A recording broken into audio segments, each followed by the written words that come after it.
Salut tout le monde, j'espère que vous allez tous très bien. Écoutez, bonne nouvelle pour le Paris Saint-Germain. Lewandowski absent lors de la double confrontation face au Paris Saint-Germain. Tu te dis, bah super, on va en parler parce que ce joueur, ça reste quand même un très très grand joueur pour ma part. Mais au Paris Saint-Germain, malheureusement, quand il y a une bonne nouvelle, bah, tu as des mauvaises nouvelles qui arrivent. Et oui, on ne peut pas tout avoir au Paris Saint-Germain, les gars. Donc, Marco Verratti, sans doute pas là, et on va en parler longuement de Marco Verratti, parce que malgré que c'est mon chouchou, les gars, à un moment donné, il faut rester lucide et commencer à se poser des questions. Oui, parce qu'à un moment donné, moi, j'en peux plus. Je vous le dis franchement, on va en parler dans la vidéo. Je ne vais pas sûrement me faire que des amis, mais c'est comme ça, les gars, je ne vais pas faire des vidéos juste pour faire plaire à tout le monde. Non, je dis ce que je pense, tout simplement. Danilo, peut-être pas là non plus, paraît être suspendu, donc vas-y les gars, vous savez quoi? On se retrouve juste après l'intro. Let's go!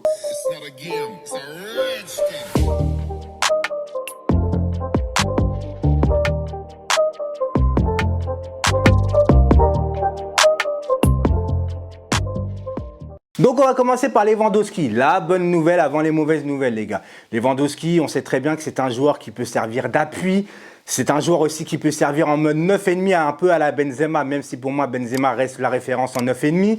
Tu as un joueur qui est aussi bon de la tête, donc ça va être un handicap pour le Bayern parce qu'il y aura beaucoup moins de centres, même si Müller peut reprendre des ballons de la tête, on est d'accord. Et aussi, c'est un leader devant Lewandowski. Donc, pour ma part, les gars, Lewandowski, qui n'est pas là face au Paris Saint-Germain, est une excellente nouvelle pour le PSG. Alors, moi, déjà, j'y croyais face au Bayern.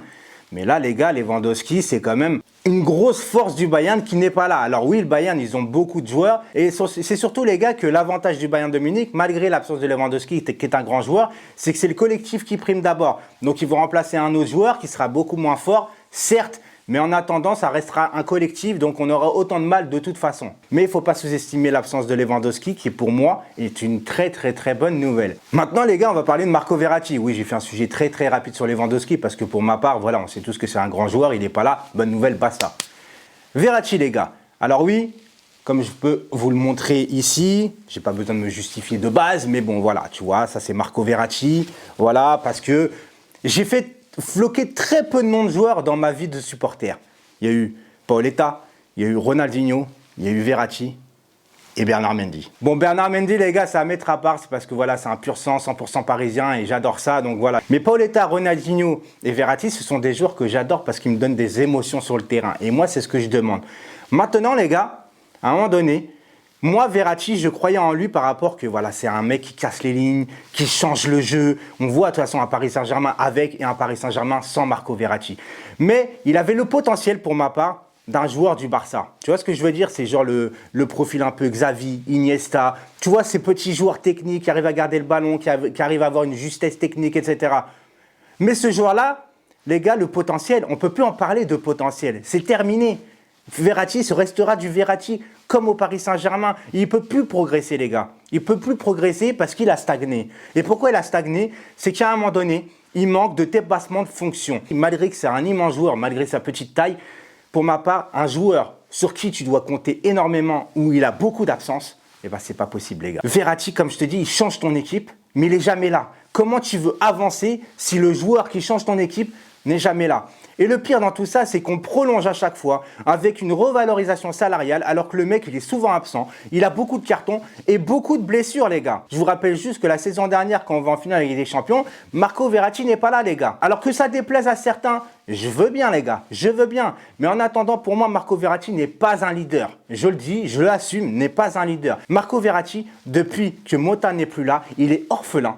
Il a besoin de s'appuyer sur quelqu'un. Ce n'est pas un mec sur qui on va s'appuyer. Marco Verratti a besoin d'un joueur sur qui s'appuyer. Et ça, pour moi, les gars, j'appelle pas ça un leader. J'appelle ça un technicien. J'appelle ça un mec qui est fin techniquement, un mec qui est hyper talentueux, mais ce n'est pas un leader technique. Et d'ailleurs, les gars, il va falloir à un moment donné remettre l'église au milieu du village. Marco Verratti était là lors de la remontada face au Barça. Et je vous rappelle quand même cette stat de ouf, les gars. C'est genre lors de la remontada. Alors bien évidemment, il y a eu l'arbitre qui nous l'a mis bien profonde. En attendant, les gars, lors de Barça-Paris Saint-Germain, la dernière demi-heure, les gars, vous pouvez aller voir les stats. Je vous assure, je ne vous mens pas. Il y a une stat complètement folle, c'est que les dernières 30 minutes, on n'a pas réussi à aligner 2 passes d'affilée. Et Marco Verratti, il ne faut pas oublier qu'il était là. Et le seul qui n'était pas là, les gars, c'est Thiago Motta. Et moi, je pense qu'au Paris Saint-Germain, pour progresser, pour avoir un milieu solide, pour avoir un bon Marco Verratti tout le temps, eh ben déjà, il faut un mec comme la carrure de Thiago Motta. Parce que Verratti, je le répète encore une fois, il doit s'appuyer et on ne peut pas s'appuyer sur lui. Maintenant, les gars, je vais vous parler aussi d'une stat cette saison, par exemple. Au hasard, comme ça. On sait très bien que Marco Verratti ne tire jamais. On sait très bien qu'en ce moment, Marco Verratti joue un peu plus haut quand il a le ballon. Pourtant, les gars, cette année, Marco Verratti en Ligue 1 a fait 15 matchs de championnat. 0 but, bon 0 but parce qu'il ne tire jamais, mais ça aussi c'est un handicap les gars, à un moment donné il faut arrêter de s'asseoir et se dire « Oh, il faut l'accepter comme il est ». Non les gars, un milieu de terrain ça doit tirer. Moi, j'ai jamais vu ça de ma vie, les gars. On sait très bien, les gars, il nous fait vibrer au milieu de terrain, il nous fait du tournicoti, tournicota, il fait du tourné-manège, il arrive à garder le ballon, il casse les lignes. Mais c'est pas suffisant, les gars. On doit être ambitieux quand même, merde. 15 matchs de Ligue 1, 0 but, une passe décisive. Une seule passe décisive en 15 matchs de championnat, les gars. Pourtant, la Ligue 1, c'est pas un truc de ouf quand même. Une passe décisive. Alors, je sais bien, il est important, il casse des lignes, etc. Mais pour moi, les gars, au niveau des stats pur, c'est insuffisant. Je me pose des questions. Est-ce qu'il n'est pas mieux d'avoir un joueur peut-être moins talentueux, mais beaucoup plus présent dans les matchs, présent, je dis bien présent, donc pas de blessure, et qui, au niveau des stats, soit meilleur, les gars?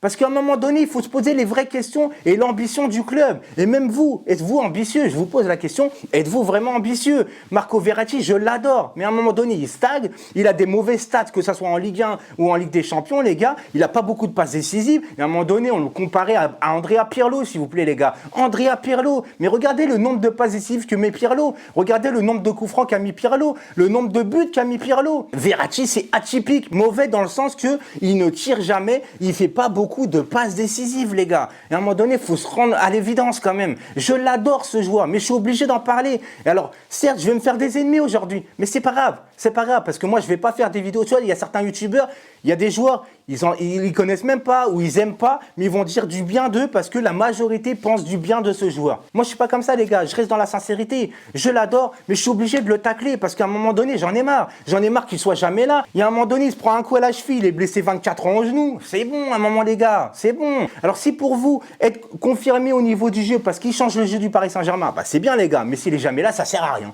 S'il change le jeu du PSG, mais qu'il n'est jamais là, à quoi bon? À quoi bon? Autant prendre un joueur moins talentueux, mais qui est plus présent pour le club, en fait. Tu vois ce que je veux dire? Et on va parler du dernier truc, les gars. L'hygiène de vie. L'hygiène de vie. Il n'est pas capable d'enchaîner 3 matchs d'affilée, les gars. Pas capable d'enchaîner 3 matchs d'affilée. Et au bout de la 60e, il tire la langue. Alors, on sait très bien qu'il y a eu l'épisode de la club qui sortait en boîte de nuit, etc. Mais je ne veux pas rentrer là-dedans. J'étais pas là. Je sais pas. Tu vois ce que je veux dire? Mais en tout cas, ce qui est sûr, c'est qu'il n'arrive pas à terminer un match correctement, les gars. Et ça, c'est sûr. Et voilà, comme je dis, les gars, soit il est absent dans les grands matchs de Ligue des Champions, ou soit, les gars, il est suspendu parce qu'il se prend un carton bête. Combien de fois il s'est pris des cartons pour contestation, les gars? À un moment donné, moi, j'en ai marre qu'on me dise « Ouais, mais il faut l'accepter, il est comme ça, Marco. » Mais non, à un moment donné, si tu veux améliorer ton rendement, améliorer ton apport au club et ne plus être suspendu, ne plus handicaper ton club dans les matchs retour parce que tu ne seras pas là, à un moment donné, tu dois changer. Il n'y a pas « on doit l'accepter ». Qu'est-ce que c'est que ça? Normalement, tu dois faire les efforts pour le club. Et à un moment donné, c'était une petite tête de mule, une petite tête de con, bah faut que tu changes. Même Ancelotti, il n'a pas réussi. Même Ancelotti lui a dit droit dans les yeux, tu es con. Tu es con. Parce que Marco Verratti avait tout. Marco Verratti, c'était petit par la taille, mais immense joueur. Il avait tout pour réussir. Mais Marco Verratti manque d'ambition. Marco Verratti, il est en mode dans le confort, voilà. C'est ce qui lui plaît, les gars. Il est dans une ville, il ne veut pas changer parce que voilà, il est bien comme ça. Il est dans son confort, jamais de dépassement de soi parce qu'il a sa petite vie à côté. Après, voilà, c'est sa façon de voir les choses, c'est sa vie, il a réussi sa vie, pas de problème. Mais nous, en tant que supporters, ou moi-même, ou même des dirigeants, on a le droit de demander à avoir un joueur qui est beaucoup plus présent pour le club, moins suspendu, moins blessé et beaucoup plus performant au niveau des stats, au niveau des buts, au niveau des passes décisives, les gars. Moi, je te dis, Verratti, c'est un gars que j'adore et aujourd'hui, je fais un coup de gueule, je le tacle parce que les gars, j'en ai marre et je veux qu'on évolue, tout simplement. Ciao.